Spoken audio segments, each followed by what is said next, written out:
Programang ito ay rated SPG, striktong patnubay at gabay ng magulang ang kailangan. Si Olga ang magsisilbing lakas ng loob ni Marites. Si Olga ang magkukumbinsi kay Marites na dapat kasuhan niya si Lena at Rigor. Dahil kapag hindi ito gawin ni Marites ay mas lalo lang siyang tatarantaduhin ni Rigor. Dagdag pa ni Olga ay dapat maging matapang si Marites at matuto itong lumaban. At nang sa ganon ay hindi siya maaapi ni Rigor. Si Olga din ang tutulong sa abogado ni Marites, kaya magkakaroon ng lakas ng loob si Marites dahil alam niyang hindi siya papabayaan ni Olga. Ito namang si Olga ay kahit nagpapanggap lang siya ay nakakaramdam siya ng awa kay Marites.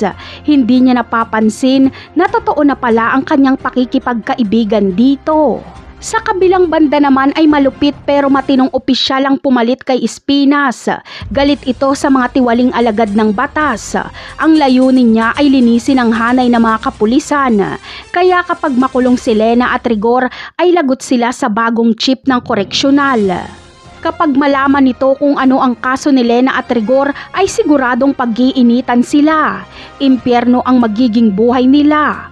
Karma is real para kay Lena at Rigor. Mabubulok sila sa kulungan at sa loob na manganganak si Lena. Sa kulungan na sila bubuo ng pamilya ni Rigor.